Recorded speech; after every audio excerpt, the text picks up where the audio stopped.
right, ladies and gentlemen, Cobra Eagle here. We're going to get back to taking more effort to get this habitat looking even better than it was before. But before we do that, we're going to go ahead and fix the one-way glass issue that we ran into last time with especially our snow leopards. We were getting a lot of issues with, well, I mean, not a lot because we didn't let the game play that much, but we were still getting issues with the snow leopards being stressed out. And usually that is a sign of you need to do something to keep the guests from being able to, or from the animals from being able to see the guests. And while the game talks about using screening plants, and this is even a pretty large habitat for just two animals, with the track ride going through it, guests being above it, guests being down on the lower level, it might have just been too much. So we had to basically go through and convert this. We don't actually know whether or not this particular solution ends up working in the end. Typically it does. More often than not, if you throw at least a little bit of one-way glass up around it, there's some places where you can create a barrier between where the guests can see the animal and where or more so, where the animal can see the guests. And then they typically become a little less stressed out. So you can see there, I had to do a little bit of adjustment. So there's going to be a couple of panels in this whole wall here that we don't take the time to put in more, what do you call it? Put full panels in. We just leave it the null barrier. One of those, like that other one, because of the person gate, I didn't have any choice because I can't move that without like moving a path and all that. So I just left it as a null barrier. It still works. It still does what we need it to do. But that'll just be one area where like the animals could theoretically still see the guests. You can see that we're going in here and we're taking some time to kind of tighten this up, get a lot of these to the height that they need, and making sure that all of the little pillars that are part of the actual barrier are hidden inside of the things that we constructed around it. Now, I was originally going to leave this entrance alone and just leave it with null, but then I came up with the idea that's like, might as well just create a second pillar. So I just took the existing wall and deleted out all the pieces that I didn't need. So now I basically have another little pillar that I can slide into place and cover those things up. This ended up working out pretty well and looked like we cover or hopefully solved this problem overall. It ends up being pretty nice looking, I think, when it's all said and done. And it lets us hopefully have solved the problem for these animals. Because while we had the notification last time, it's a notification I get pretty often.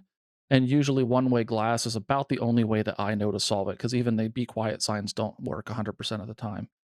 So down under here, we're just, because the guests can still see the animals, we're just getting the barrier kind of set up. If we do need to make it one-way glass, we're just trying to get it kind of put in place that it might just be a simple pop it over and then slide it up and be done. But we're going to leave it alone and see how this works. All right. So one of the things that if you've never played this before, always check this friends thing, visiting players, because when you click on each friend and give them a handshake, you get additional conservation credits, 20 per. Taking a look at the actual habitat, I saw the fish as I was kind of moving through there, and I was like, oh, that's cool, because I've never actually seen that. And then, of course, the otter down under the water, which is pretty slick.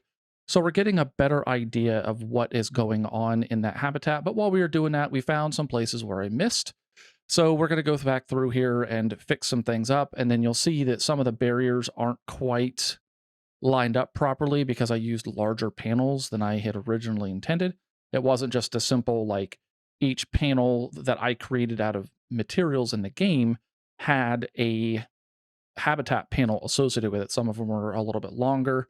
And so we needed to go ahead and make those adjustments so that it looked right and fit with the model of what we were doing. The fortunate thing is we were able to go through and clean everything up pretty easy. And then because I didn't want to deal with like where the glass was with relation to the screens and everything else, I just made each of the panels that have the screen, like the education screens in them, I just opened that up to be a null barrier instead. Again, I think we'll be perfectly fine. It's just a matter of letting the game run and testing that out. We just didn't have an opportunity to let the game run during this episode. All right, going back to the habitat that we've been working on, we're going to take a look and notice that we didn't really do any sort of decoration on the outside. However, first, I really wanted to get the colors to be a little bit better for the donation bins, so we take a minute to do that instead. try to get that to be a little bit more in line with what the building was there. Just I felt like it made it a little bit more consistent. Now I could have done something with Control D and then which duplicates the item, and then I could just have plopped it down.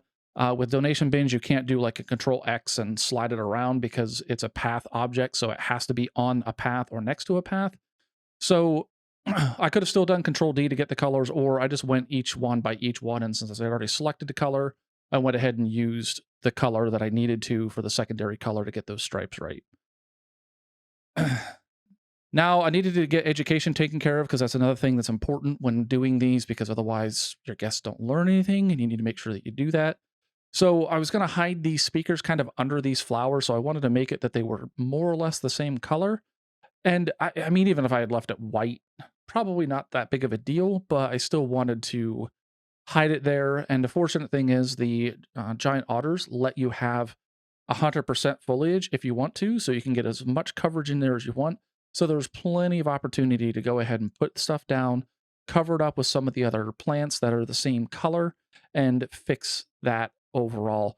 So I take a few minutes to get these speakers in here to make sure that we have at least some basic speaker stuff. We probably need to do a little bit more now that I think about it, because by the time the episode or I was done recording, I was extremely tired and didn't actually go through and check the education because I put some speakers down. I eventually put some boards down and thought it was all done. There's probably still a few more things to do.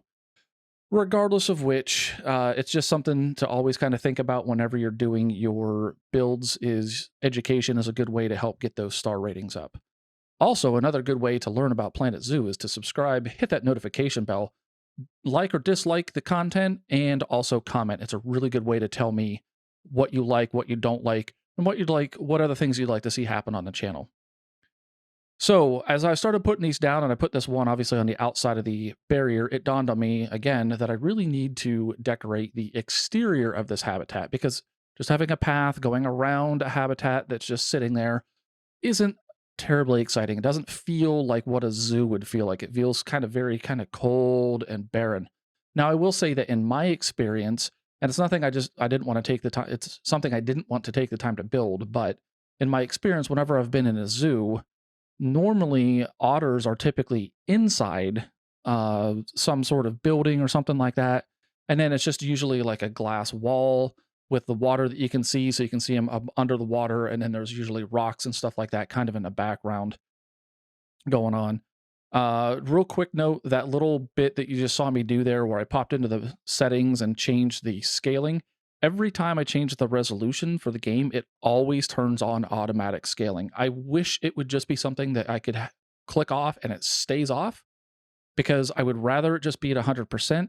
I'd normally play at 3440 by 1440, and so the game automatically wants to scale it up. But when I record for streaming, I will set it down to 2560 by 1440, and it still wants to scale it up. I think it really wants to be happy at like 1080p, but my monitors are much larger. My gaming setup is actually pretty decent, so I like to game at a higher resolution. So it's really annoying that every time I change the resolution, I have to go in there and click like 2 or the 3 other things, because even when I turn that automatic thing off, it doesn't pop back down to 100%. It stays at 120, and it's hyper annoying. So if you're having that issue, you feel like your interface is like really, really huge, you can get into your settings and change that. Just know that whenever you change your resolution, it's going to adjust that, which is really annoying. So we're taking the time now to kind of go through here and do some decorating and getting a lot of at least some of the exterior stuff done, and trying to do a combination of different things. This rock may or may not stay because it started to feel a little bit out of place as I looked at it more. It's not really in the biome that we're in. It's generally grasslands. And so putting that in a grassland environment just didn't really feel right.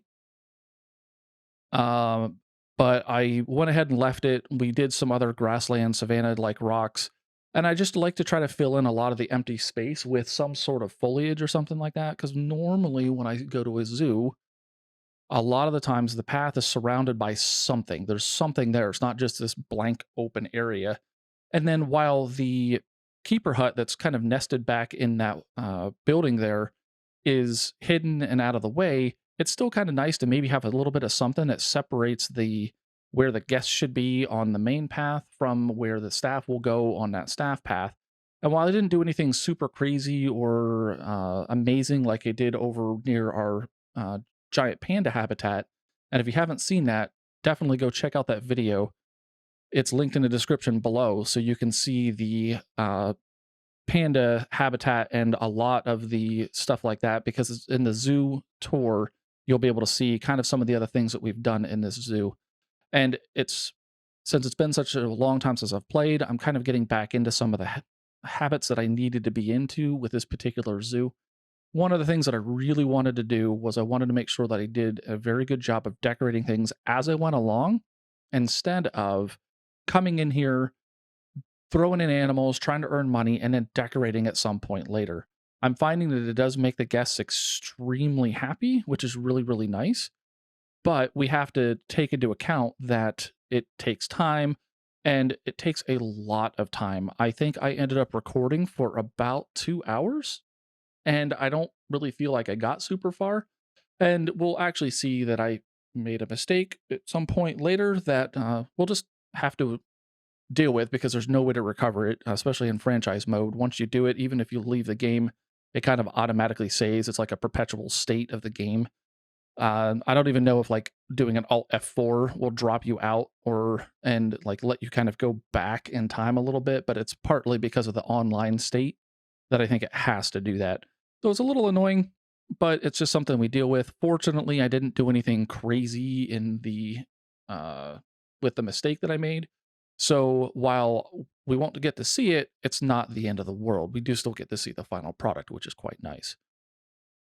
All right. So just going through here, there's still a lot of work to do on that edge there because it's just the standard kind of terrain edge. We're going to end up going through and doing a lot of the rock work there, like we've done in other places, where we're going to take the savanna rock and maybe one or two of the other sort of similarly colored rocks, drop them into that terrain to try to fix that up, make it look a lot nicer, get that so it looks a little bit more like a rocky edge instead of it being simply whatever it is. We could also put a bunch of plants and stuff like that on there, which isn't necessarily out of the question either, but we'll have to kind of evaluate what we plan to do with those particular areas as we get to them. But again, the focus of this episode, and it might even be the next episode, to kind of do a little bit of touch up, is making sure that this habitat looks nice on the outside.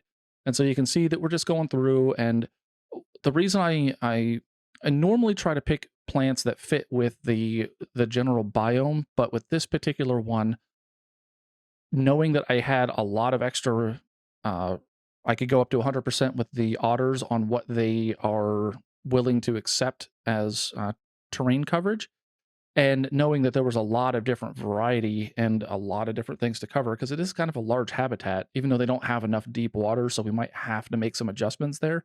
It should be easy enough to just like push the hole over a little bit more and get that deep water that they need. But I haven't messed with that too much, so I don't really know exactly how that's going to work. Either way, we'll find out at some point in the future what exactly we need to do to kind of keep this habitat happy, keep these animals doing well and in good spirits. So we're going through here, just kind of tightening up some of these things. We are going to take a quick little detour because it's kind of what happens when I play this game. And that's part of why I'm really kind of laser focused on. I at least need to get the habitat done. So we stay pretty much with this habitat, but we do hit a couple of different like milestone things. I think I might have missed it already, where we had to put in. Oh no, we haven't yet. I'll hold that for just a second, because like when we were putting in the speakers, I think at least one of them was without power. So we're going to find out here real quick that I need more power. All right, so I finally decided to move on and get education boards done before I start plopping a bunch of stuff down, and then the guests can't theoretically see the education boards because I put a bunch of foliage in the way. And so with that, I went ahead and started the education board project, and then I noticed that there's no power for these, and so I got frustrated, I guess would be the best word to do, because just the way that I had done it, if you watch the last video, you can see that I had even the shop that was there, and it literally just was like right between two power sources. So I go ahead and I drop in a larger power source. It doesn't have any decoration, so I actually had to move it back a little bit further from the path, the main path, to keep the guests happy. Ultimately, that is going to get covered with something or moved or adjusted, whatever we need to do to kind of make that happy. We're going to go through here and finish the education boards. Nothing too cosmic here. They do have this little like connector piece now that kind of came with it because they have the new screens that are similar to Planet Coaster, where you can put in like your own ads, whether you make like your own image files, bitmap, PNG, whatever you can put in there. But then also, if on those particular screens, you can use that as a way to advertise for guests to go to a particular thing. So they had signs like that on Planet Coaster, and it was great because you put down a new ride kind of at the end of a end of the park.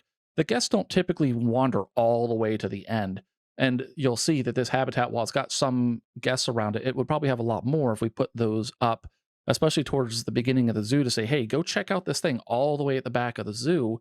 Get that hype kind of generated, and the guests coming back there. So the one thing I meant to mention when I was talking about decorating before, I was in the middle of it and got distracted. As you can see, I do a lot.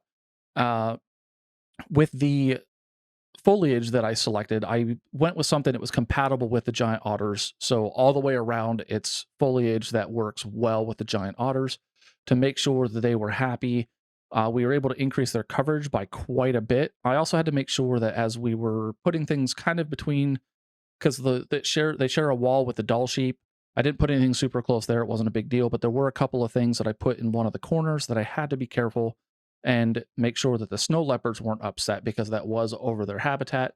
And even if just a little like fraction of a leaf or something like that is hanging over it, and it doesn't matter the dimension either, because it's not like they can get into this part. They are blocked from being able to get in here. They still complain about it, or not complain about it, but are affected by it. So it's one of those things that's just kind of annoying, but it's just something you have to kind of take into consideration. So now we get back into doing the preponderance of decorating that needed to take place on this particular zoo to get a lot of this stuff squared away and ready to go for kind of the final look that we need. It's really just a matter of plopping down a variety of different plants to create different kind of looks and stuff like that. I really kind of relied on the purple and some of these kind of more deserty looking plants. Now, I wanted to have that out, but since guests' heads were going to walk through it, I try to make it that the guests aren't going to clip through stuff too often, but there's not a whole lot I can do. Sometimes it works, sometimes it doesn't. But there are a number of plants that you can use, at least with the giant otters, and some of them even have the ability to be recolored. So I can't quite tell if that one was, because I'm looking at the screen here as it's going by. But if it says flexicolor in the tags there, that means it is uh, a an object where you can change the color of something on it. You might not be able to change every color, but a lot of the times, if it does have colors, and even some of the really colorful stuff like Indian trash bins, for example, they might have like 4 different colors, but you can still change all of them and create like your own look. So even if you want to create, say, like a tire on a vehicle to create like a Jeep or something, because I know there's a Jeep in the game, but if you wanted to kind of make your own thing out of the out of the different pieces, there's a it's like an African bead or something, and it's round, but if you change everything to black and then maybe like one piece to kind of like a slightly lighter gray, it makes it look like tread marks. So, one of the girls that used to watch me all the time, she would give me all sorts of grief about not recoloring things. I don't typically go through and recolor the plants unless I'm going for a specific look or design, but I will go through and recolor a lot of the objects, like you can see with the donation bins. I did leave the aquatic bins that kind of fit with this particular environment alone because I wanted them to be that color. So you might run into one of those people that tells you you must recolor everything. You don't have to recolor everything. Recolor the things that make it work for your zoo and allow your zoo to look the way you want it to look. Some people just get it in their head that you have to play the game the way that they play the game. That's not the case. And that's one of the beautiful things about a game like Planet Zoo, Planet Coaster, is there is so much you can do, so many different ways you can play this. I play in franchise mode specifically because I like the element of having that challenge of working with the money, everything else. I would also play in challenge mode if I wanted to do that. It just gets a little bit more boring because you just basically, like, you're reliant on the particular zoo that's going on, or the frontier zoo to provide you all your animals, not other animals from other zoos. So, but play the game the way you want. You know, if you want to play in sandbox mode, do that. Enjoy the game, have fun. So it's just about to happen.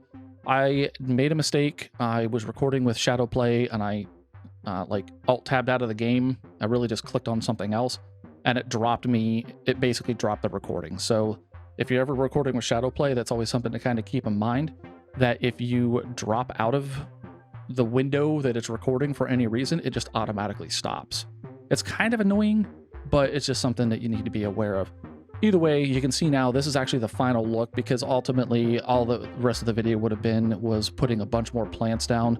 And I'm sure everybody can watch me put a bunch of plants down at any point anyway, so I wouldn't get, I'm not too concerned about it. It was fortunate that I got done with all the other things that I wanted to get done before I made that mistake. But this is kind of the final look of this entire habitat here. I do like that a lot of the trees and foliage makes it feel a little bit more like you're walking through like an environment instead of it just being a path next to like a wall or something like that. So it's definitely way nicer. It's a much more complete habitat. There's still a few other things that we have to do, but we'll get to it when we get to it. So like we talked about before, please subscribe, hit that notification bell so you know when I post next time. Like, dislike, and give me a comment so I know what you want to see. Have a great night, and I'll talk to you later. Bye-bye.